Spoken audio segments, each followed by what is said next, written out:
Muy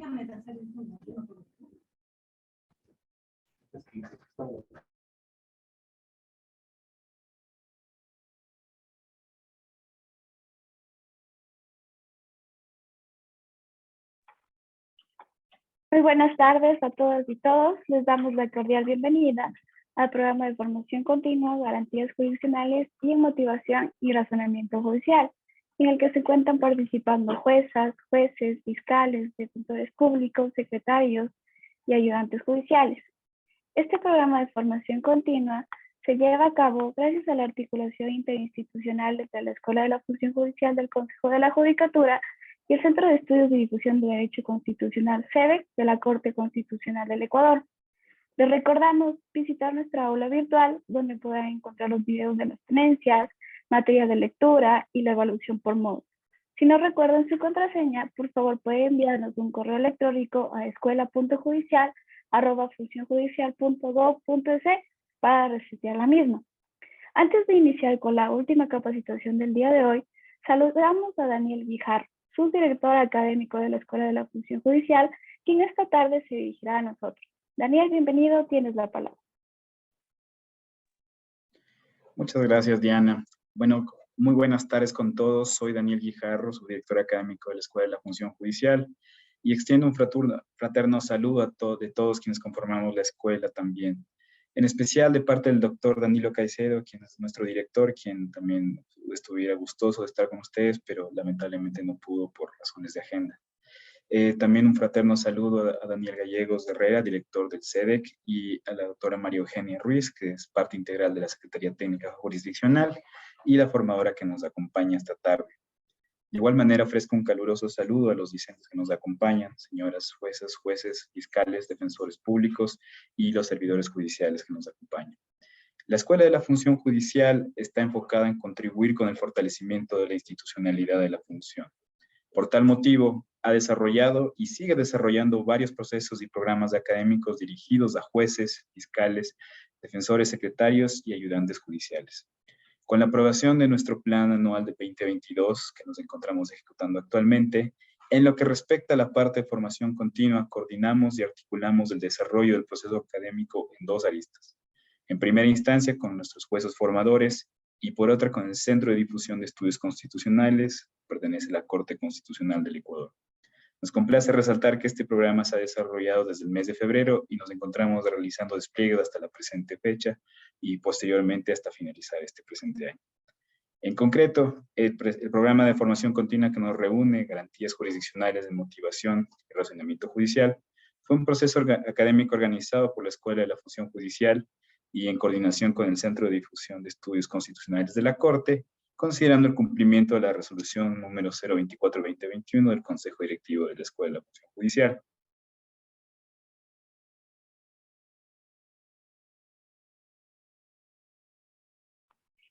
Doctor, tenemos un problema de audio, no lo podemos escuchar. Por favor, ¿me pueden ayudar a solventar ese problema técnico? Mi estimada Diana, creo que hay un problema técnico. Estamos tratando de solucionarlo para poder que se conecte nuevamente el doctor. Tal vez procedemos con las palabras del doctor Gallegos. Ok, entonces a continuación, de igual manera, saludamos a Daniel Gallegos, director del Centro de Estudios de Difusión de Derecho Constitucional del CEDEC, quien esta tarde nos brindará unas palabras de clausura. Daniel, por favor, tienes la palabra. Muchísimas gracias, estimada Diana, y bueno, saludaría a Daniel, pero tuvo sus problemas técnicos, así que dejaré el saludo para luego si es que lo puedo ver. Estimada María Eugenia, querida María Eugenia, muchas gracias por ayudarnos en esta clase de cierre. Bueno, yo quiero darles la bienvenida a este último evento de este proceso del año, pero no el último de todas las actividades que vamos a colaborar con la Escuela de la Función Judicial. Porque creo que la importancia de la colaboración entre instituciones, sobre todo de administración de justicia, como es la Corte Constitucional y el Consejo de la Judicatura, junto con las judicaturas del país, es muy importante. A la final, nuestra misión como centro de estudios y difusión del derecho constitucional es la constitucionalización de la justicia en general y la consolidación de un sistema de administración de justicia constitucional. Y esta es una obra colectiva, o sea, no se puede decretar, no se puede hacer desde arriba, no puede ser una obra faraónica, como se dice a veces, es una labor que todas las personas involucradas tienen que, digamos, de la que tienen que participar. Y además trasciende a las personas y las coyunturas, quienes estén en las determinadas instituciones, cuáles sean las poleas políticas en las que estén. No es relevante para efectos de lo que nosotros estamos haciendo aquí, que es un proyecto racional y un proyecto a largo plazo. Además, estamos apostando por la educación como una herramienta. En la Corte Constitucional del Ecuador,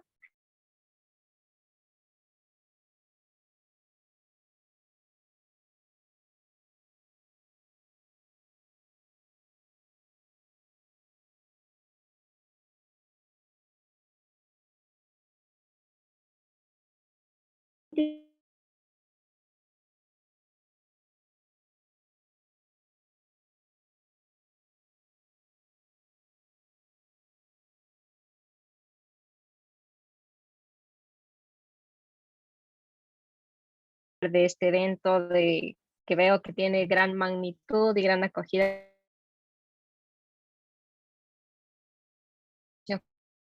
El SEDEC en esta obra y en este trabajo colectivo del que nos hablaba Daniel Gallegos en su intervención inicial. Así que se me ha pedido que pueda hacer yo una disertación de aproximadamente 1 hora y cuarto, 1 hora y media. Trataré de ser lo más didacta posible, lo más clara posible. Y obviamente después de la disertación podríamos tener como este espacio en el que se hagan preguntas y en el que yo pueda responder también frente a sus inquietudes. Quiero saludar al CEDEC, al Centro de Estudios y Difusión de la Corte Constitucional y a la Escuela de la Función Judicial, justamente por permitir este tipo de espacios en los cuales la Corte Constitucional como máximo órgano de justicia constitucional puede, digamos, prestar su contingente, podamos de alguna manera contribuir en este afán de constitucionalizar la justicia y de que podamos aportar desde los conocimientos de esta institución a quienes están ejerciendo en el día a día, digamos, justicia,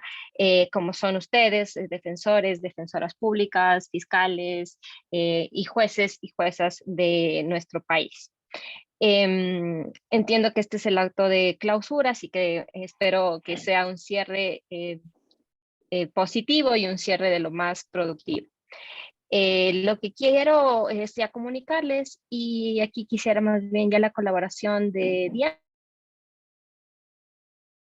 así podamos ya entrar en materia. sí, perfecto. Doctora, digamos que nos espere 2 minutos, estamos enfrentando un problema técnico para poder presentar sus diapositivas. Pero por el momento podemos continuar un poco abordando los detalles de la exposición hasta poder solventar el inconveniente. Ok, bueno, entonces el tema que se me ha pedido en esta tarde comunicarles y un poco transmitirles desde el conocimiento de la Corte Constitucional se trata sobre las medidas de reparación integral y lo quiero abordar y lo quiero hacer desde la experiencia con un especial énfasis, digamos, en el proceso de seguimiento de sentencias y dictámenes constitucionales. Entonces, en base a eso, ustedes saben que en virtud del artículo 11.9 de la Constitución, se establece que es una obligación estatal la reparación de la vulneración de derechos. Y en virtud de aquello, la temática de esta charla incluye un abordaje como de los siguientes temas, con la finalidad justamente de comprender la importancia de la reparación integral y la materialización de los derechos humanos. Entonces, en primer lugar, quisiera abordar el tema de la institución como tal de la reparación integral y, por tanto, la adopción de los diferentes tipos de medidas de reparación integral que son tendientes a desaparecer o a remediar los daños de las vulneraciones de los derechos constitucionales. Y después yo quisiera como transmitirles a ustedes de alguna manera cuál es el proceso que la Corte Constitucional tiene para ser efectivo o para verificar la ejecución de las sentencias y dictámenes constitucionales, y lo que conlleva, por supuesto, es a la ejecución de las medidas de reparación integral, cuál es el proceso que lo tenemos a lo interno, y un poco para, desde esta experiencia, ustedes puedan tener herramientas ya también en la ejecución de las sentencias y de las decisiones que se dictan en primera y segunda instancia. Y en un tercer momento, lo que he traído en esta tarde es justamente ciertos ejemplos, ciertos casos, para hacerlo como más práctico esta disertación, en los cuales la Corte Constitucional, digamos, ha emitido sus decisiones, pero también ya ha iniciado la fase de verificación de cumplimiento de sentencias, cuáles son, digamos, de alguna manera el comportamiento de los sujetos obligados frente a la ejecución de las decisiones, y estos casos que nos permitirán tener como mayores luces frente a la ejecución y a los diferentes estados procesales en la fase de seguimiento de sentencias y dictámenes constitucionales. Entonces, esos son como los tres momentos. Si es que no tenemos las diapositivas, que quizás sería como la forma mejor de poder transmitir las ideas, no sé si me pueden confirmar esto. Sí, en un minuto ya se está conectando para poder compartir la pantalla y se visualizan las diapositivas.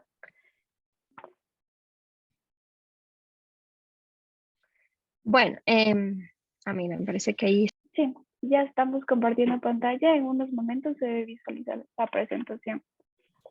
Ok, esperamos para justamente iniciar con ya la temática.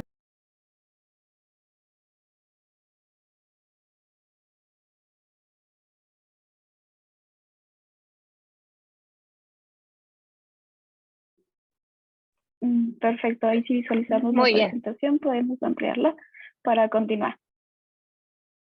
chévere. Muy bien, entonces ya que tenemos ahí, podemos visualizar las diapositivas, podemos ir con la primera diapositiva para ya entrar en materia. Y bien, entonces, las medidas de reparación integral es el gran tema de esta exposición, como ya les había dicho. La idea es transmitir a ustedes y decirles que la finalidad, sí, igual nos vamos a la primera diapositiva,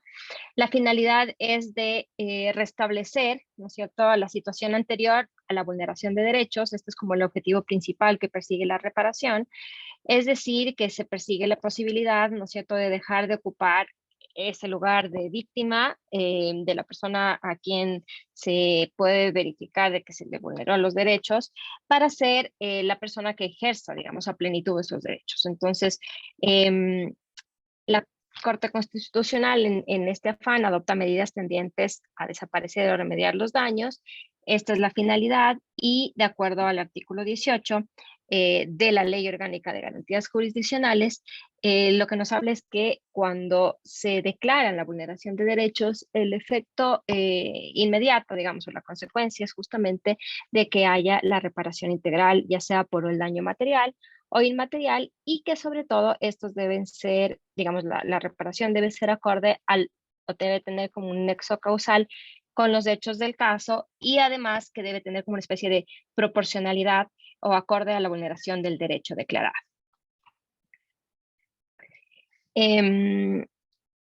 Así tenemos como diferentes tipos de medidas de reparación integral que la misma ley lo establece.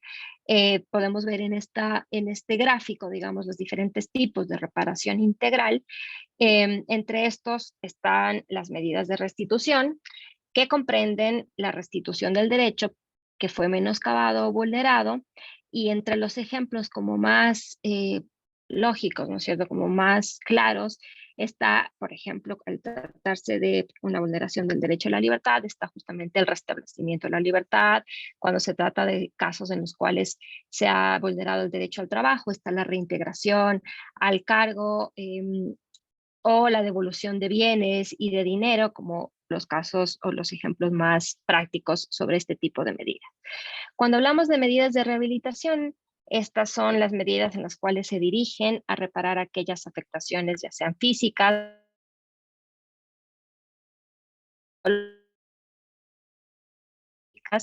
y por tanto lo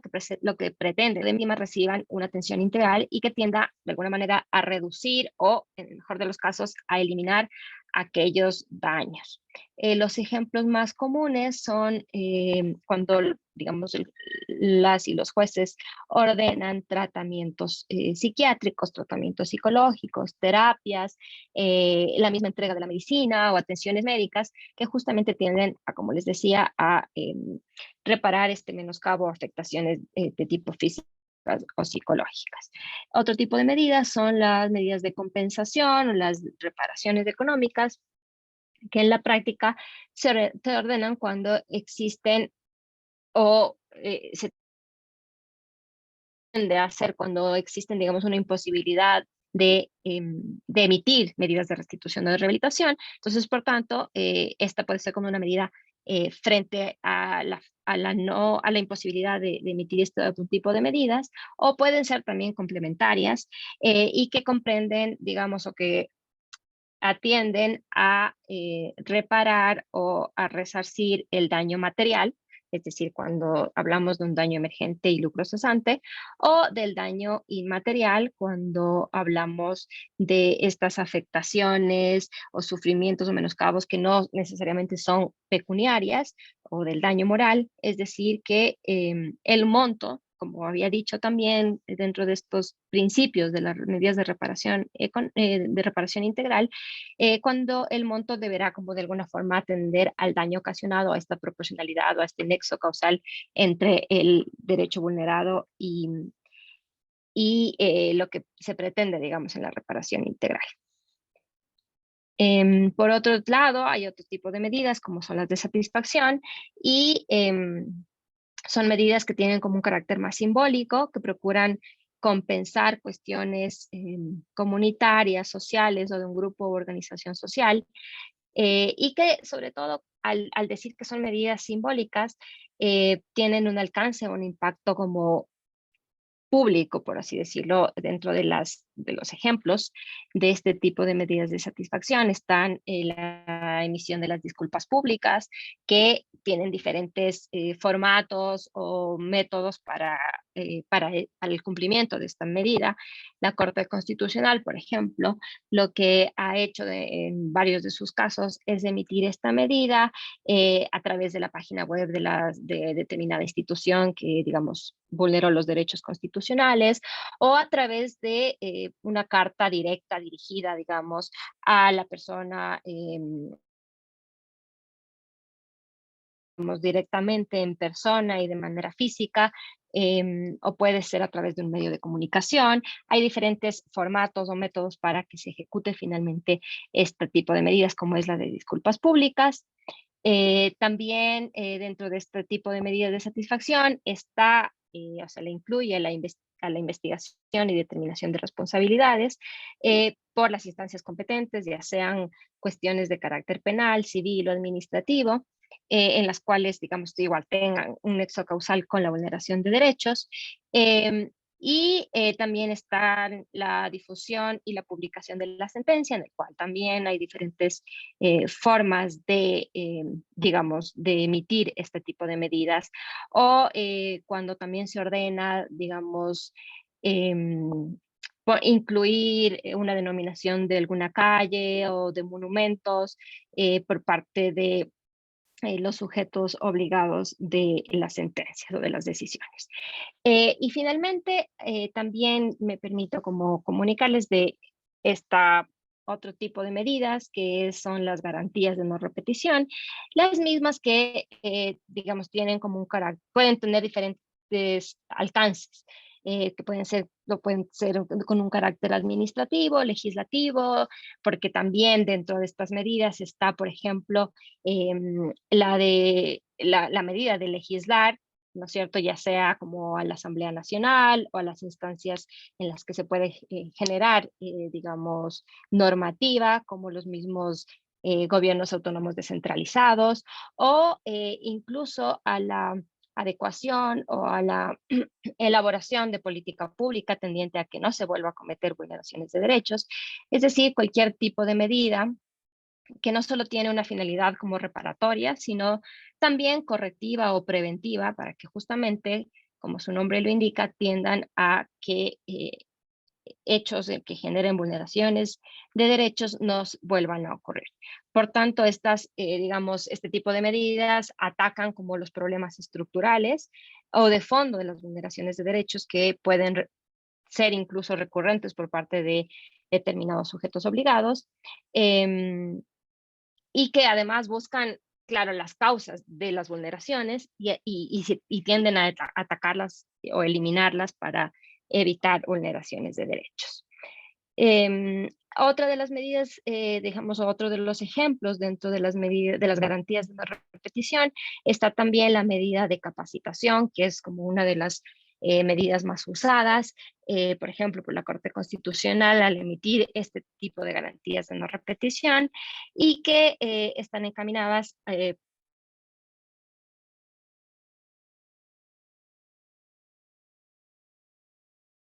los sujetos obligados son precisamente, por ejemplo, la Fiscalía General del Estado o de la Defensoría Pública, en cuanto a la medida de capacitación o a cualquier sujeto obligado que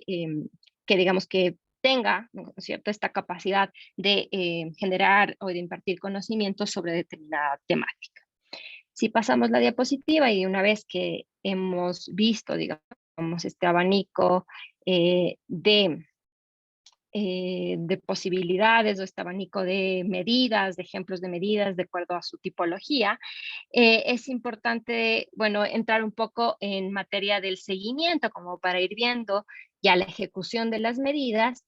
y para después incluso llegar a la posibilidad desde la experiencia, indicarles cuáles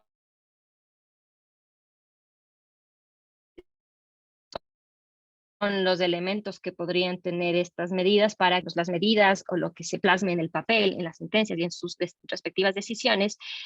puedan finalmente ejecutarse, puedan finalmente, digamos, que no queden en letra muerta y que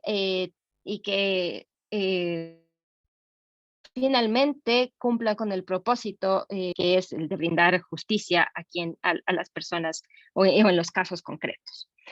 Entonces, bueno, creo que es necesario en esta parte de la exposición hablar como en líneas generales en qué consiste, ¿no es cierto? Y cuándo se activa, digamos, la fase de seguimiento de las decisiones constitucionales para entender justamente este rol.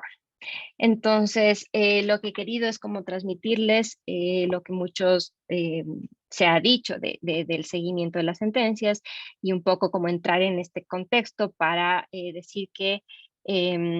lo que persigue este proceso o la razón de ser de este proceso justamente más allá de el papel o de las decisiones es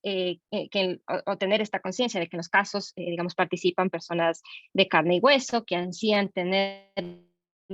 una respuesta judicial para comprender de alguna forma lo que sucedió o para intentar darle sentido a lo sufrido y muchas veces incluso para superarlo. Entonces,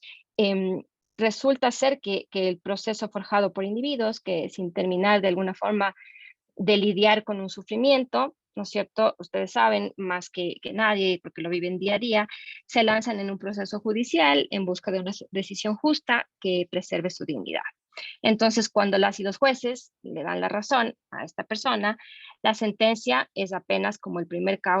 paso de un caudal de vivencias y nuevas experiencias para lograr su cumplimiento. Entonces, lo que quiero transmitir con estas líneas o con esta idea es de que muchas veces la fase de seguimiento o el proceso ya de ejecución de las sentencias viene a ser como una especie de punto de partida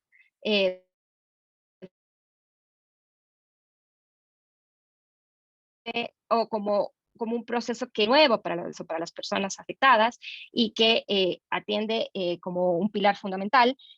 para que efectivamente, digamos, se logre materializar los derechos constitucionales. Entonces, si seguimos con las diapositivas, por favor.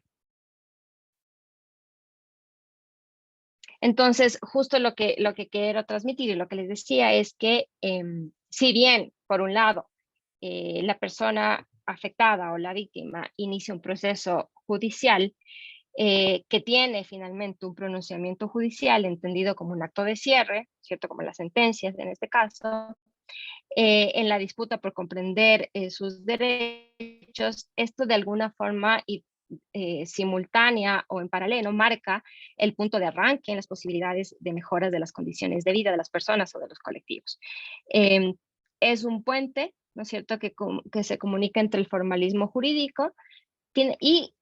ya finalmente con la eficacia, con la materialización de las decisiones constitucionales. Seguimos, por favor. La fase de seguimiento, de acuerdo a la Constitución de la República,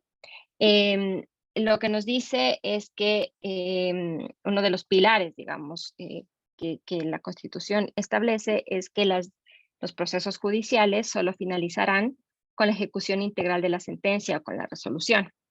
La Corte Constitucional, dentro de sus atribuciones, tiene esta de conocer y sancionar el incumplimiento de las sentencias y dictámenes constitucionales, y es en base a esta competencia en los cuales se rige, digamos, también la fase de ejecución. Durante la fase de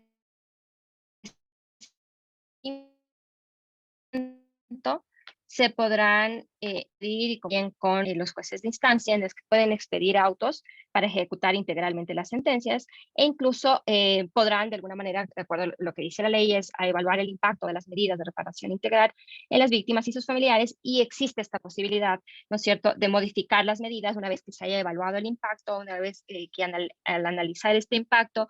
puede determinar, digamos, de que determinada medida, como veremos más adelante en ejemplos, se tornen las medidas en inoficiosas o inejecutables, o muchas veces hasta de imposibilidad de cumplimiento, para que puedan ser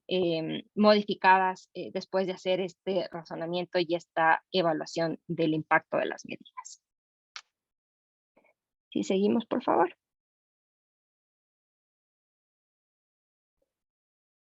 Entonces, el propósito es verificar la materialización de las decisiones constitucionales, la efectivización de los derechos humanos y, por supuesto, como fin último, la consolidación del Estado de Derecho en el país.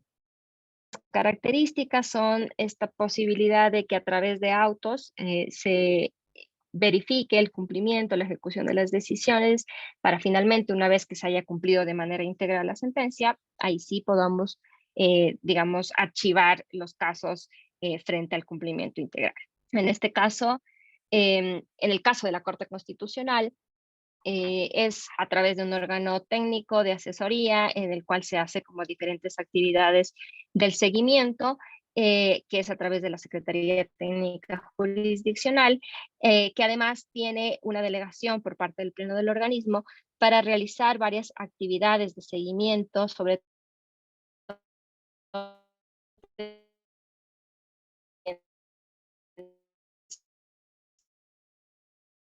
la búsqueda de información del documento de seguimiento de la ejecución de las sentencias, se ha puesto en conocimiento del Pleno del organismo para tomar decisiones. Sobre el cumplimiento, el Pleno tiene la competencia para emplear todos los medios necesarios tendientes a ejecutar las decisiones, y en esta la posibilidad, por ejemplo, de convocar audiencias, de emitir los autos, que es como, digamos, la decisión sine qua non o la que más, digamos, a la que más se recurre. También tiene la posibilidad de ordenar peritajes o puede hacer visitas in situ para finalmente, o para verificar, digamos, el cumplimiento de las decisiones. Como ya lo había dicho, hay autos en los cuales la Corte sí ha podido evaluar el impacto y hasta modificar las medidas de reparación integral. Si seguimos, por favor. De alguna forma ya me había aproximado un poco al procedimiento técnico como tal. Sin embargo, para tenerlo súper claro, desde la Corte Constitucional, la condición es, por supuesto, que la sentencia o la decisión o el dictamen constitucional se encuentre ejecutoriado. El punto de partida es a través de oficio, es decir, cuando la Corte Constitucional decide en la misma decisión, en la misma sentencia o obviamente de oficio, decide iniciar la fase de seguimiento o a través de petición de parte, es decir, cuando ya sea la persona afectada o el sujeto obligado presenta información sobre el cumplimiento de la sentencia. Son las dos vías, digamos, por las cuales la Corte puede iniciar la fase de seguimiento. Una vez que tengamos esto, ya internamente desde la Secretaría Técnica se realiza un análisis de verificación con varios criterios de priorización que el Pleno de la Corte los ha decidido, en el cual, sobre todo, nos permiten tener como una priorización de los de acuerdo a algunos criterios, como por ejemplo, están los criterios en los cuales, digamos, son varias personas los afectados o se trata de sujetos colectivos, sobre todo si es que una de las, digamos, las personas afectadas pertenecen a uno de los grupos prioritaria o que las causas obedecen a justamente problemas de carácter estructural o vulneraciones de derechos que son recurrentes o sistemáticas por parte de los sujetos obligados. Y esto nos permite de alguna manera como priorizar los casos para la verificación y la fase de seguimiento y del cumplimiento de las sentencias y dictámenes de la Corte Constitucional. Una vez que tenemos esta priorización, la Secretaría Técnica de hacer estas actividades que por delegación son tendientes a la búsqueda de información y estos borradores de autos son presentados ante el Pleno para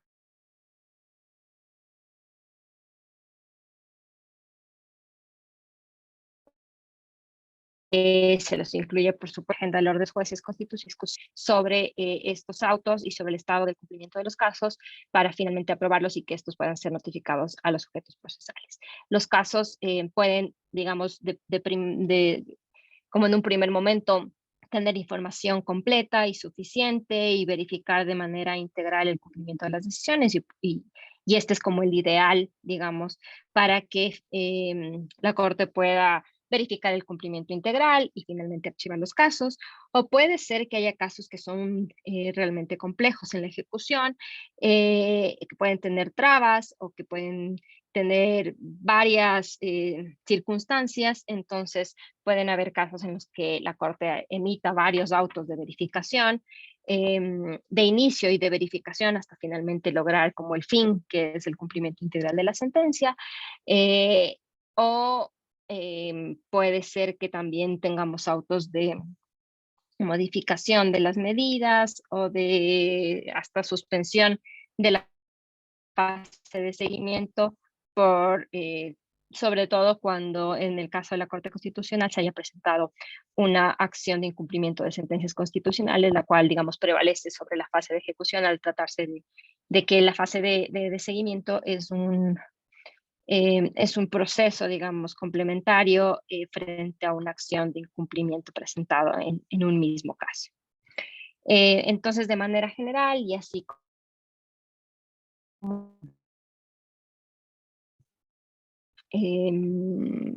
como un panorama general, este es el procedimiento técnico que se sigue en la Corte Constitucional para el seguimiento de las sentencias y dictámenes constitucionales. Seguimos, por favor, con la diapositiva. Y bueno, para entrar ya como en los casos, ¿no es cierto? Lo que yo quisiera es más bien que me parece que es como un tema mucho más práctico, capaz y no está en las diapositivas, pero bueno, les quisiera transmitir de alguna manera cuáles son los elementos, ¿no es cierto?, que desde la Corte Constitucional hemos podido detectar o hemos podido o podemos sugerir, digamos, incluso desde un punto de vista práctico a quienes administran justicia, es decir, a los servidores judiciales que ahora nos acompañan en esta tarde. De alguna manera lo que quisiera transmitirles es los elementos que tienen las medidas de reparación integral, para que éstas logren ser efectivas. Porque ¿qué es lo que pasa muchas veces? Es que en las decisiones se hace una redacción como muy abstracta o muy general de la medida de reparación integral, y esto, digamos, es el lenguaje mismo de las decisiones, el lenguaje mismo de la medida de reparación integral, que sobre todo suele estar en la parte dispositiva de las decisiones, no tiene como este lenguaje claro, concreto, específico, que le permita al sujeto obligado, ¿no es cierto?, dar un cumplimiento efectivo, que le permita saber cuál es el alcance de la medida ordenada en las sentencias constitucionales y finalmente logre como el cumplimiento efectivo. Entonces, ahí yo he querido de alguna manera también transmitirles esto para que las medidas de reparación integral se tornen eficaces, se tornen efectivas desde la misma emisión en las sentencias y en las decisiones constitucionales. Entonces, uno de los elementos, por ejemplo, es que se tenga súper claro la identificación del sujeto obligado, que se pueda establecer tiempos, es decir, a través de plazos ordenados, plazos que sean reales, que sean objetivos frente a la medida que se ordena y frente al sujeto obligado que la va a cumplir. Entonces, tener como estricta conciencia de que el tiempo ordenado sea en la práctica ejecutable y sea oportuno, que dentro de los elementos de la medida también se logra una aproximación como al detalle, para que el sujeto obligado, cuando les digo, y quiero ser reiterativa en esto, cuando reciba, digamos, cuando lea la sentencia, puede tener claridad de qué es lo que tiene que hacer o cuál es el primer paso a seguir y cuáles son las acciones que tiene que realizar para el cumplimiento integral. Además que puede haber una claridad del alcance de la medida. Para darles un ejemplo,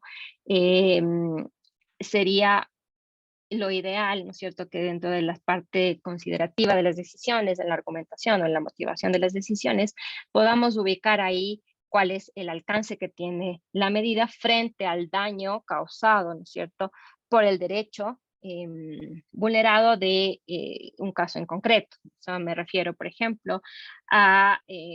la restitución a un puesto de trabajo, que es como una de las medidas, digamos, que pueden ser como comunes. Entonces, si queremos decir qué es la restitución a el cargo, podemos identificar claramente cuál es el cargo que, digamos, la persona afectada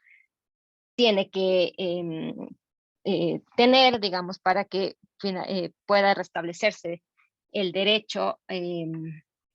previo a la vulneración. El cargo, si queremos que sea, además, si es una reparación económica, por ejemplo, cuáles son los elementos que debe tener esta reparación económica, y tratar de aproximar con todos este tipo de elementos y que durante la ejecución no se entorpezca, en definitiva, o no haya ningún inconveniente o no haya ninguna duda generada hacia el sujeto obligado. Entonces, de alguna forma, esto muchas veces puede ser como muy lógico o pueden ser cuestiones muy básicas, pero que son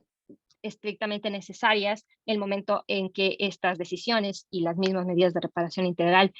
tienen que ejecutarse ya por parte de los sujetos obligados. Entonces, este es el momento, digamos, en que la ejecución de la sentencia, por supuesto, de seguro, es uno de los pilares fundamentales del derecho y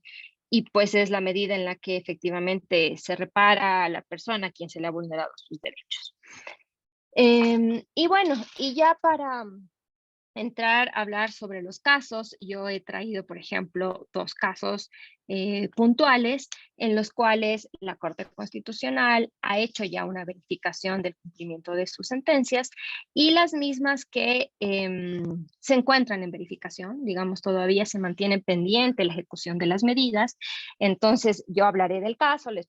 voy a transmitir como un poco el contexto, los hechos del caso, para después hablarles de cuáles son las medidas que la Corte Constitucional Constitucional consideró pertinentes para resarcir los daños.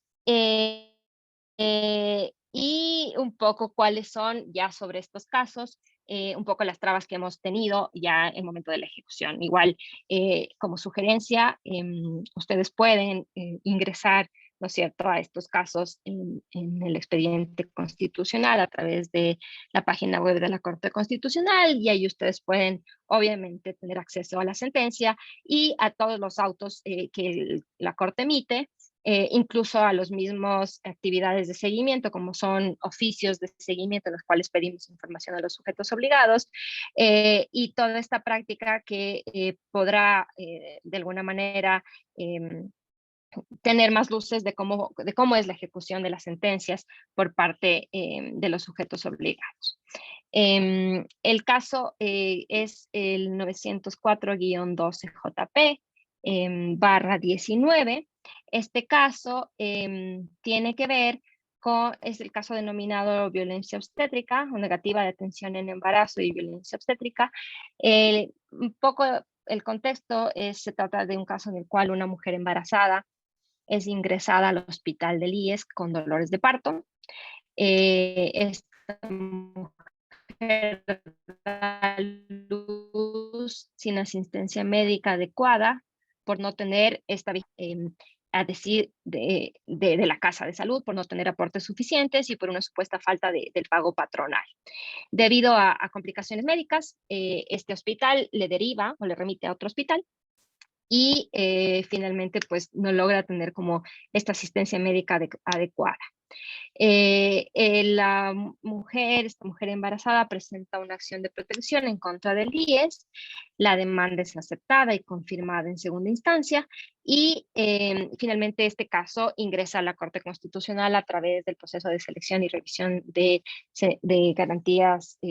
jurisdiccionales. Entonces la Corte selecciona el caso y a través de este proceso emite la sentencia, a través de la cual la Corte declara la violación del derecho a una atención prioritaria, el derecho a la salud y el derecho a la seguridad social. Y además, la Corte en esta sentencia desarrolla el concepto de la violencia obstétrica que se encuentra establecido en la Ley Orgánica Integral para prevenir y erradicar la violencia contra las mujeres. Este es como un poco el contexto general del caso. Ustedes pueden acceder a la sentencia para mayor detalle o estudio. Sin embargo, quiero concentrarme en cuáles son las medidas que fueron ordenadas en esta sentencia. Entonces, bueno, obviamente la Corte ratifica la vulneración de derechos que fue declarada en las sentencias de instancias y además, y sobre todo lo que hace la Corte es que emite otras medidas de reparación. ¿Cuáles son? La reparación económica por el daño material, la reparación económica por el daño inmaterial. Además, ordena que se realicen disculpas públicas, que se publique y se difunda la sentencia. Y tiene, bueno, esta publicación y difusión de la sentencia, lo que la Corte dice es que se la haga a través de un portal web institucional y además de otros medios dirigidos a la Corte, en este caso, obviamente lo hace hacia los médicos públicos, privados y a la ciudadanía en general para que se pueda conocer esta sentencia. Como garantías de no repetición, estas de las que les hablaba, que tienden a evitar de que se recurra, digamos, en las vulneraciones de derechos, en este caso la Corte ha creído necesaria la emisión de este tipo de garantías de no repetición, y entre esas están la elaboración de una guía integral de atención a las mujeres embarazadas y de prevención de la violencia obstétrica, que incluya disposiciones claras, y ahí la Corte fue muy clara al decir cuáles son los elementos o cuáles son las disposiciones que debe tener esta guía integral. Y, por ejemplo, habla sobre el derecho a las mujeres embarazadas y de las niñas y niños a recibir atención prioritaria, sobre el contenido del derecho de salud y de seguridad social, sobre la atención a los pacientes en estado de emergencia como resultado de complicaciones en el parto y en el alumbramiento, sobre la explicación respecto al concepto y a las conductas que configuran violencia obstétrica. Es decir, la idea de poder transmitirles este caso es precisamente porque dentro de esta guía integral, la Corte fue como muy detallada al decir, esta guía debe contener esto, que además atiende a que haya una atención efectiva, a que finalmente se pueda contar con una guía para que los servidores de salud tengan los pasos concretos a seguir y se tienda a que este tipo de vulneraciones de derechos no se vuelvan a cometer. La Corte además establece quiénes son los sujetos obligados a la elaboración de esta guía y que además deben tener como este rol de coordinación, por ejemplo, entre la Agencia de Seguridad de la Calidad de los Servicios de Salud, la Defensoría del Pueblo, el Consejo Nacional de Igualdad de Género, los colegios profesionales y organizaciones de la sociedad civil que tienen conocimiento en esta temática y que sobre todo quien tiene la rectoría, digamos, o quien ejerza la coordinación, la Corte lo dice claramente, es el Ministerio de Salud Pública. Además, hay otra medida de garantía de no repetición, que es justamente que el IES y el Ministerio de Salud Pública puedan efectuar un plan de revisión técnica a nivel nacional con el fin de verificar que los establecimientos de salud pública y privados cuenten con todas las condiciones necesarias para atender a mujeres embarazadas, antes, durante y después del parto en condiciones adecuadas y para afrontar circunstancias de emergencia obstétricas como, por ejemplo, la hemorragia uterina postparto. Por lo tanto, digamos, estas dos medidas, como podrán ver, obviamente por su alcance tienen como mayor complejidad porque se trata de un impacto de carácter estructural que deben cumplir el Ministerio de Salud y el Instituto Ecuatoriano de Seguridad Social y que por supuesto no son de inmediato cumplimiento. Entonces ahí la Corte lo que hace es establecer plazos, o sea, a largo plazo, valga la redundancia, y que pueda, digamos, la Corte valorar periódicamente cómo va la ejecución de estas dos medidas de carácter estructural, que son bastante ambiciosas, pero que sobre todo apuntan, como les decía, a atacar las causas de los problemas y a que cuestiones como estas no vuelvan a suceder en los centros o en los hospitales o en la red en general pública de salud. Estas son las medidas de carácter estructural de este caso, así que la idea es como darles a ustedes como muchos de los elementos, muchos de los tipos de medidas, en qué casos se han emitido, para que además ustedes puedan tener como esta información y puedan valorar dentro de sus casos la posibilidad de también emitir medidas como estas. Bien, ahora quiero referirme a otro caso, además que también reviste de una importancia, pues se trata del caso 209-15JH y acumulado, en el que se habla sobre el derecho de las personas privadas, al derecho a la salud de las personas privadas de libertad y el acceso a los servicios de salud. Este caso, bueno, el contexto de este caso de la sentencia se refiere a este derecho que incluye, entre otros, ¿no es cierto?, la atención médica, los tratamientos y medicamentos apropiados y de calidad que deben tener las personas privadas de libertad, ya sea directamente a través de los centros de rehabilitación o de privación de libertad, sin exclusión alguna en razón de su tipología, o sea a través también de políticas y de programas con el apoyo del sistema de salud pública que le permite además a la persona privada de libertad acceder a tratamientos fuera del centro de privación de libertad cuando obviamente el caso lo amerite, cuando por el tipo de afectaciones a la salud de esta persona privada de libertad digamos, requiere, por ejemplo, de un tratamiento especializado, permanente, continuo. Entonces es a través de un caso nuevamente que fue conocido a través del sistema de selección y de revisión de garantías, a través de una acción de habeas corpus, que sobre todo, obviamente, como sabemos, puede ser activada para corregir situaciones lesivas al derecho a la salud de las personas privadas de libertad. El caso tiene como, bueno, esta sentencia tiene algunos casos acumulados sobre privados de libertad, quienes sufren de insuficiencia renal crónica, requieren de un tratamiento de diálisis, de personas que en el caso, digamos, padecen de un cáncer de próstata, diabetes y gastritis crónica, y además, bueno, en general había 2 casos acumulados de personas privadas de libertad con enfermedades catastróficas que requieren de un tratamiento periódico y continuo y que estaba en riesgo, digamos, la vida de estas personas. Entonces, ¿qué es lo que hizo la Corte en esta sentencia? Emitió, si bien revisó, ¿no es cierto?, las sentencias en diferentes casos, la Corte ratificó las sentencias ordenadas, pero sobre todo la necesidad de que esta sentencia, por el contexto de los casos, por tratarse de cuestiones de carácter estructural, evidentemente, ordenó la publicación y difusión de la sentencia al Consejo de la Judicatura para que los servidores judiciales puedan tener la información sobre esta sentencia.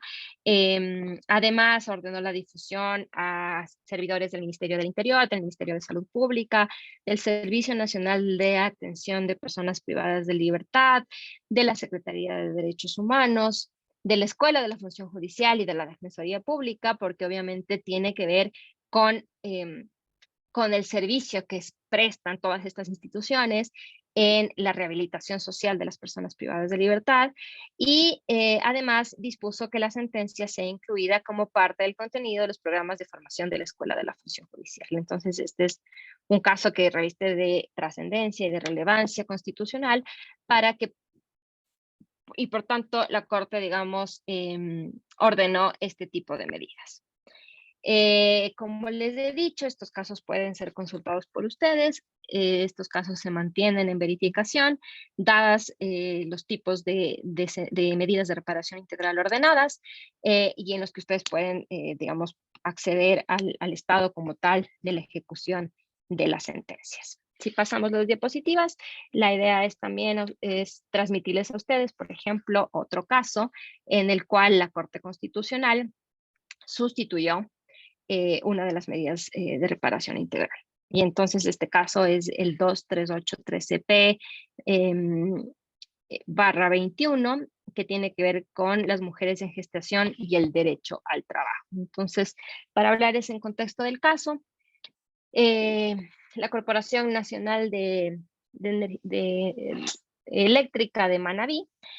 dio por terminado un contrato de servicios ocasionales de una servidora, mujer. Ella presentó una acción de protección en contra del acto administrativo por contar con estabilidad laboral reforzada al encontrarse en el periodo de lactancia al momento de la terminación de su contrato. En primera y segunda instancia se rechazó la acción y por ende esta mujer presentó una acción extraordinaria de protección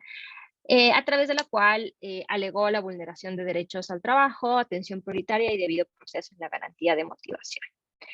Estos son como los hechos del caso, y en una acción extraordinaria de protección, la Corte Constitucional emitió la sentencia a través de la cual dejó sin efecto las sentencias de primera y de segunda instancia, y obviamente al declarar la vulneración de sus derechos, la Corte ordenó el reintegro del accionante a su puesto de trabajo, ordenó la difusión de la sentencia y además moduló el contenido de los artículos 58 de la Ley Orgánica de Servicio Público y del reglamento de la referida ley como medidas de reparación integral. Ahora, ¿qué fue lo que pasó en la fase de seguimiento? En la fase de seguimiento se conoció, sobre todo en función de la medida de restitución, que esta medida dejó de ser efectiva para la situación actual de la persona, pues esta persona, una vez que fue despedida de la empresa de energía eléctrica de Manabí, esta persona pudo acceder a otro trabajo. Recuerdo que era en una empresa privada. La señora ya no quería, o sea, ya era su voluntad, no quería regresar a la empresa ni que se le restituya en su cargo. Lo que ella planteaba es que ella, después de este acto vulneratorio de derechos, pudo acceder a este nuevo trabajo y planteaba la necesidad más bien de tener una reparación económica. Por tanto, la Corte evaluó de que la medida de restitución finalmente era ya inoficiosa frente al acceso a un empleo que tenía o al trabajo que tenía esta mujer, y evidentemente, digamos, la medida de restitución se volvió de imposible cumplimiento, de imposible ejecución, y por tanto ordenó en su defecto, por estos actos o estos hechos, digamos, supervinientes, ordenó una compensación económica. Entonces, la Corte dijo que el accionante debe ser compensada por los meses de lactancia que le correspondía por ley y que fue privada, digamos, por parte de esta empresa eléctrica. Y además la Corte, en función de la aplicación del principio de economía procesal, y al ser como una reparación económica que, digamos, surgía o que surgía en este auto o dentro de la fase de seguimiento, ordenó cuál era el cálculo que debía hacer la empresa para el pago de la reparación económica. Entonces, la Corte se vio en la necesidad de modificar la medida por la inoficiosidad o por la imposibilidad de cumplimiento, y finalmente después esta reparación económica fue ejecutada, y es el caso en el cual, digamos, es uno de los casos en los cuales la Corte se ha visto en la necesidad de sustituir la medida. Otro de los casos, para darles como igual experiencia de lo que pasa en la Corte Constitucional, o ejemplos, fue el caso en el cual se ordenó una restitución, también recuerdo, a una persona por la destitución en su cargo, y finalmente después esta persona había muerto, es lo que se nos puso en conocimiento de la Corte Constitucional, y la Corte Constitucional valoró la posibilidad de también una reparación económica. Entonces, estos son como algunos de los ejemplos en los cuales la Corte ha podido evaluar el impacto de la medida, de este tipo de medidas, como les he comentado. Y otra de las circunstancias, digamos, otros de las formas de verificar las decisiones constitucionales, digamos, el momento o el estado procesal ideal, es cuando la Corte finalmente archiva los casos. Y aquí tenemos varios ejemplos, es decir, que además permiten transmitirles a ustedes de que las decisiones constitucionales son finalmente efectivas, lograron una materialización de los derechos, lograron ser ejecutadas de manera integral. Y estos son traídos para ustedes dos ejemplos en los cuales se ha dado el cumplimiento integral y se ha podido verificar el cumplimiento integral. Estos son el 159.11 JH barra 19 sobre el habeas corpus. Y este caso, el contexto es que un ciudadano de nacionalidad cubana, en unión de hecho con una mujer ecuatoriana y además padre de un niño ecuatoriano, tenía pendiente regularizar su situación migratoria. Un día, en estas circunstancias, fue detenido por la Policía Nacional por su permanencia irregular en el país. Tuvo una audiencia de deportación en la que no se le consideró como estas particularidades del caso y se le ordenó la deportación.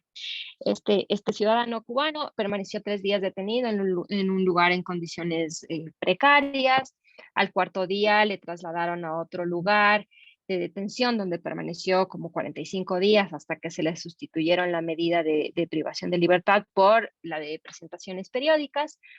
Y como otro de los casos que he traído aquí en esta exposición, también se trata de un caso que a través del proceso de selección y de revisión de garantías, la Corte pudo abordar o pudo desarrollar temas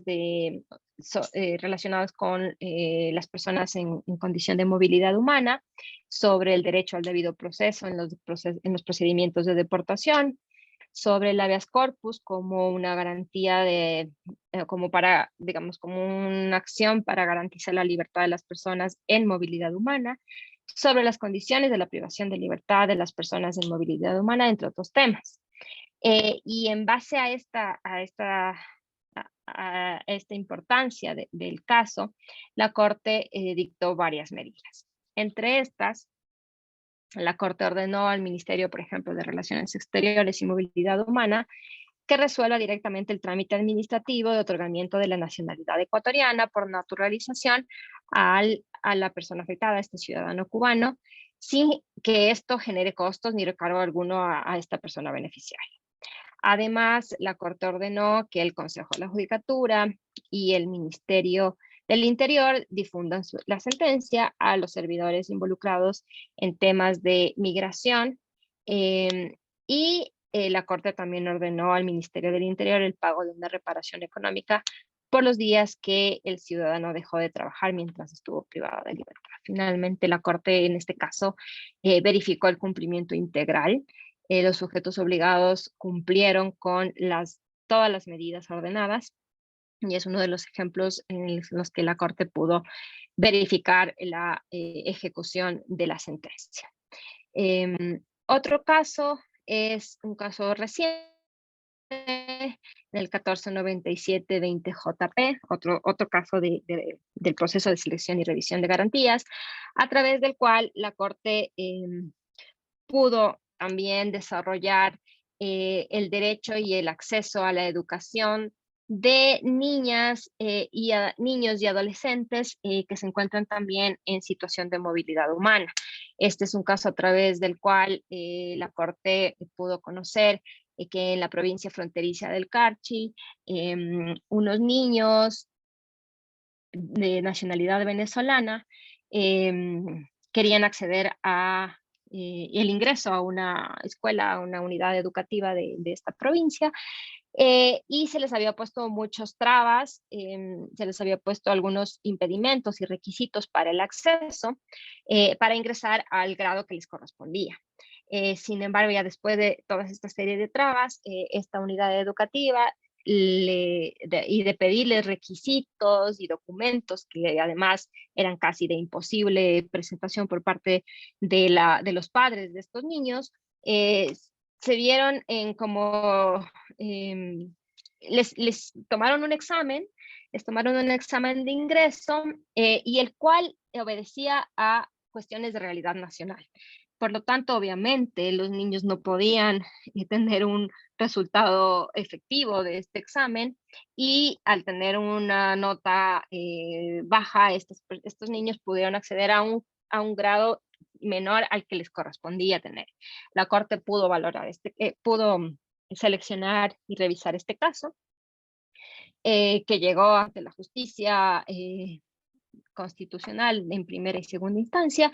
y ya la Corte Constitucional en su sentencia pudo desarrollar los contenidos de este derecho, y sobre todo como garantías de no repetición, la Corte ordenó al Ministerio de Educación, por ejemplo, emitir igual protocolos, reformar algunas normativas con respecto al acceso de los niños, niñas y adolescentes a la educación, y el acceso a poder matricularse y registrarse en las unidades educativas del país. Hizo capacitaciones con los servidores y con las unidades educativas a nivel nacional. Y este tipo de medidas que atacaban también a las cuestiones estructurales que obedecen al caso en concreto, la Corte pudo igualmente verificar de manera integral el cumplimiento de su decisión. La Corte, bueno, y esto también quiero decirles, la Corte tiene muchas sentencias, la Corte emite varias sentencias de diferentes, ustedes tienen conocimiento, de diferentes garantías y acciones constitucionales, muchas de ellas, sobre todo como los casos que he traído a colación, son estas sentencias de revisión de garantías, que sobre todo tienden a resolver o tienden a desarrollar cuestiones estructurales y en los cuales sobre todo tienen como una mayor complejidad ya en la ejecución misma de las decisiones. Estos son los casos como en general que he querido transmitirles. Y sin más, creo que podríamos un poco ya en esta parte entrar a la ronda de preguntas. Muchísimas gracias, María Eugenia Ruiz, por tu exposición. Antes de iniciar con la ronda de preguntas, le recordamos a todos nuestros participantes que en el chat de Zoom se encuentra el link de registro de asistencia al presente despliegue académico. A continuación, vamos con la ronda de preguntas y la primera pregunta es la siguiente. En la sentencia 1290-18-EP/21 se indica que en los casos en los que se ha transcurrido un tiempo excesivo desde la vulneración de derechos, la reparación podrá tener en consideración la demora en la interposición de las acciones pertinentes. Esto de ninguna manera puede obstar que se ordene la reparación integral. Sin embargo, se debe analizar si la persona afectada ha provisto una justificación válida ante la demora en la presentación de su acción. La pregunta es cómo se debería entender este criterio de la Corte Constitucional entre el tiempo que ha pasado para presentar una acción de protección y la reparación integral que manda a pagar remuneraciones, por ejemplo, sobre todo cuando la acción de protección es afectada y se dispone la restitución al caso. Muy bien. Bueno, yo creo que esta pregunta tiende a poner en el tapete o que, digamos, las y los jueces puedan valorar de alguna forma el elemento temporal o el tiempo de un caso en concreto. Entonces, si bien la Corte Constitucional sí lo ha hecho en algunos de los casos, incluso en aquellos casos en los cuales ya se ha emitido sentencia y, digamos, en la ejecución de la sentencia misma, se ve que los sujetos obligados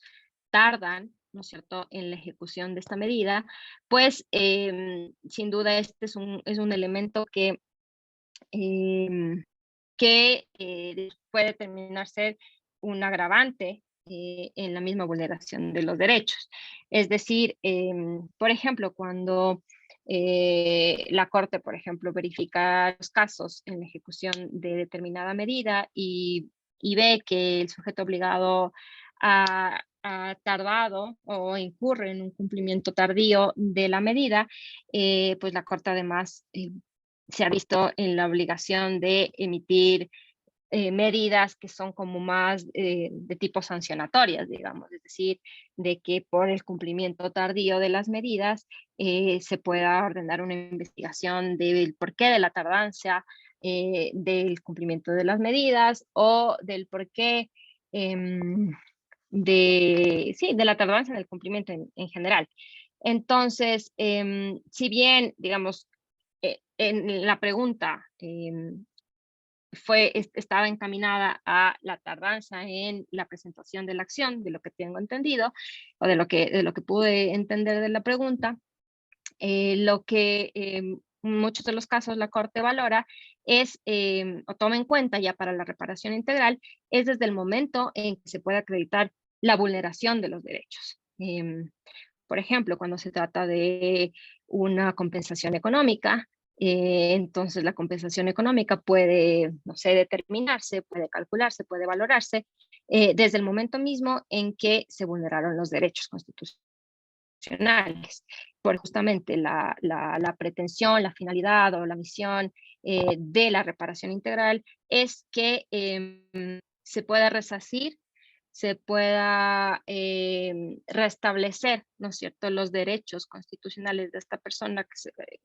a quien se vulneró los derechos, incluso antes del momento en que se vulneraron los derechos. O sea, hay que considerar que estas circunstancias, de hecho,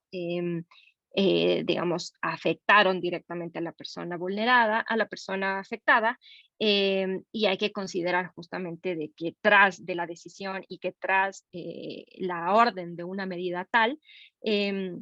está una persona, como yo les había dicho, una persona de carne y hueso, quien decidió, digamos, presentar sus circunstancias ante y accedió a la justicia o ante una autoridad judicial, pero además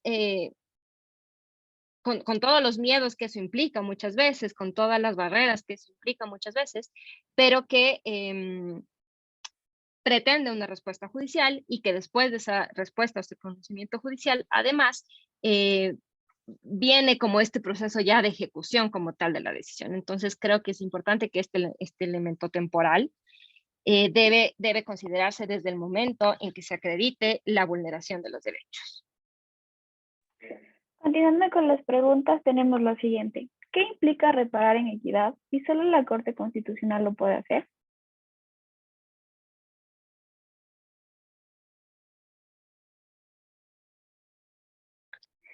Perdón, Diana, que un poco Ok, como que no te repito la escuché. pregunta. Ya, perfecto. Tenemos la siguiente pregunta es, ¿qué implica reparar en equidad y solo la Corte Constitucional lo puede hacer? Ok. Sobre la reparación en equidad. Sí, sobre la reparación en equidad, bueno, la Corte Constitucional ha hecho en algunos de los casos, o sea, ha emitido decisiones en algunos de los casos y sobre todo siguiendo a la jurisprudencia de la Corte Interamericana de Derechos Humanos sobre la reparación en equidad. La reparación en equidad tiene que ver con o apunta a la reparación sobre el daño causado, sobre el daño material causado, en el cual la Corte, digamos, valora otros casos, ¿no es cierto? Por analogía, valora otros casos para finalmente emitir dentro de su decisión un monto en virtud de la analogía de los casos. O sea, no, como ustedes saben, y aprovecho también la oportunidad de que cuando la Corte emite una reparación económica a través de un precedente jurisprudencial y cuando, digamos, el sujeto obligado es una institución pública, la Corte verifica la ejecución a través de un proceso ante el Tribunal de lo Contencioso Administrativo, quien debe, digamos, determinar el monto, o quien a través de un proceso de ejecución determina el monto de la reparación integral. Este es como un mini proceso de ejecución que tiene como que tiene pasos a seguir, en el cual además se ordena un peritaje y en el cual hay como obviamente la oportunidad de la contradicción entre las partes, en las que los jueces además pueden impugnar el peritaje y etcétera, hasta finalmente determinar un monto de reparación económica. Y esto obviamente requiere de tiempo, de recursos, y que la Corte lo hace cuando emite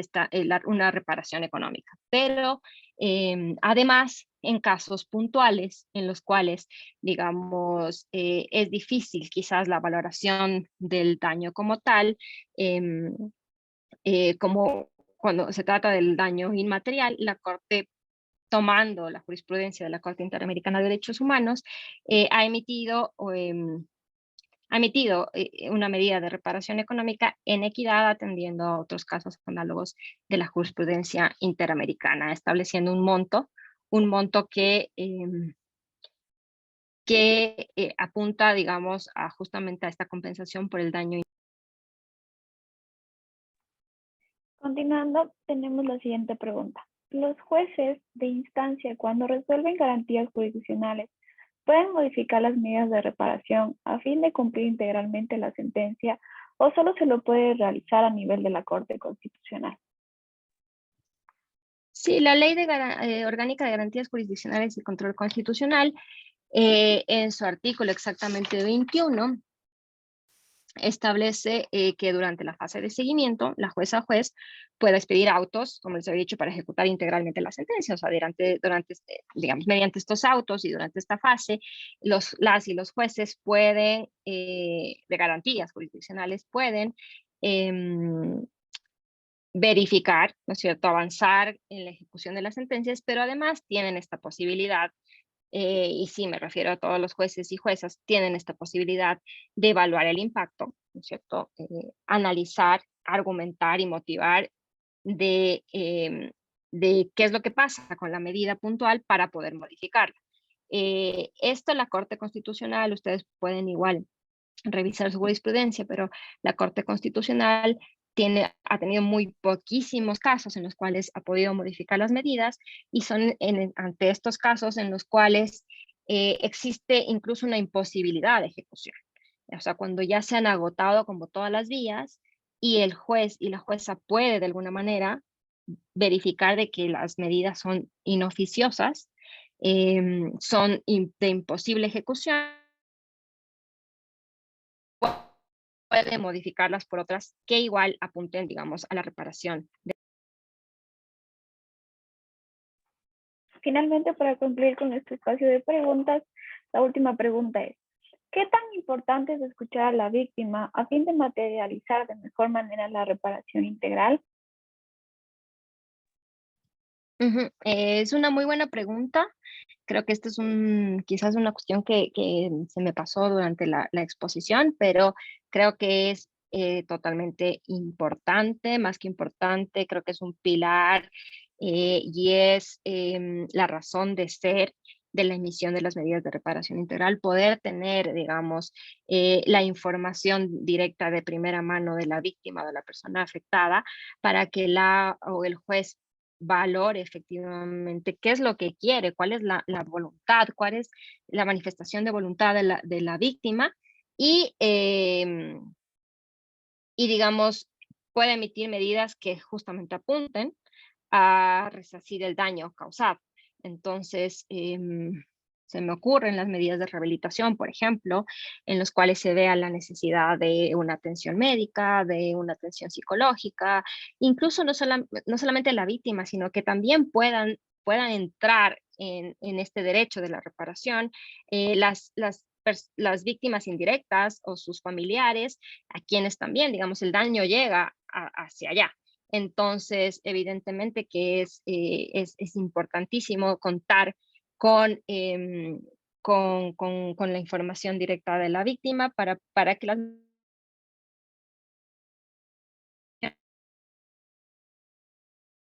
apunten o tengan este nexo entre el y lo que se...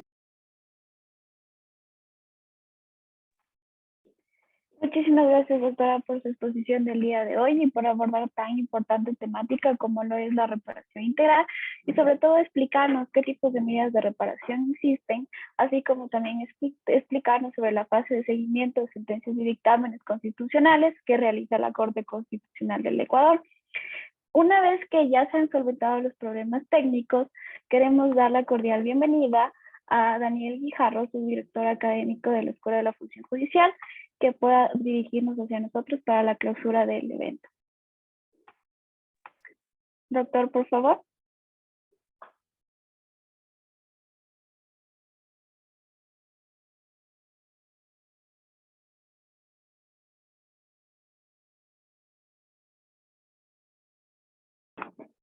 Tenemos que todavía persisten los problemas con el doctor Daniel. Daniel, ¿me escucha? ¿Aló? ¿Me escucha? Sí, perfecto, Daniel. Ahora sí. Muchas gracias, Diana. Lo que pasa es que no podía activar el micrófono. Bueno, buenas tardes con todos nuevamente. Mil disculpas por los problemas técnicos. La red del consejo cayó por un momento, entonces en un inicio se interrumpió. Creo que simplemente agradecer a la doctora María Eugenia Ruiz por la muy interesante charla que pudimos estar la mayor parte del tiempo. Simplemente mencionarles que el programa que ustedes han culminado ha sido desplegado por estas 257 horas, y las cuales fueron ejecutadas por estas 6 unidades, y que además con la evaluación que ustedes van a cumplir con cada una de ellas, se otorgaría un certificado por la aprobación de las horas especificadas. Además de las autoridades presentes, nuevamente le agradezco a la doctora Ruiz que compartió sus conocimientos y experiencias con nosotros. así como a todos aquellos que prestaron su tiempo y su expertise para enriquecer este proceso académico. Solo podemos esperar que todos los operadores que se hayan beneficiado de este programa puedan valorar lo que se ha impartido. Y finalmente aprovecho estos minutos para invitar a ustedes y a todos sus compañeros que nos encuentran presentes a que continúen participando en los cursos impartidos por la Escuela de la Función Judicial. Su interés permite que nuestros procesos mejoren de manera permanente y que alcancemos así los objetivos institucionales que nos hemos trazado, como son elevar la calidad de la formación de todos los que prestan su servicio a la función judicial y a la comunidad jurídica en general cuando la oportunidad se presente. Muchas gracias a todas y a todos. Les deseo que tengan una excelente tarde y felicitaciones por culminar el programa de formación. Buen día. Muchísimas gracias, Daniel. Efectivamente, me uno a las palabras del subdirector académico de la Escuela de la Función Judicial. Agradecemos de igual manera a todos nuestros participantes por haber participado en este programa de formación y esperamos contar con su presencia en nuestras futuras capacitaciones. Para la Escuela de la Función Judicial y el SEDE, es gratificante haber contado con su participación en todos los despliegues gratuitos que ofrecemos para la comunidad jurídica del país. Les invitamos a visitar nuestras redes sociales en Facebook, Twitter, YouTube y Spotify, donde podrán encontrarnos como @CDEcuador y así estar al día en contenido explicativo de su interés. De igual manera, les recordamos a todos nuestros participantes que pueden seguir nuestro podcast Constitucionalmente Hablando, un espacio de reflexión e intercambio de ideas sobre la jurisprudencia, los derechos humanos y la consolidación de la cultura constitucional en el Ecuador. Agradecemos a todos y todas por su participación. Que tengan un excelente resto de la tarde y nos volveremos a encontrar en una próxima ocasión. Hasta luego.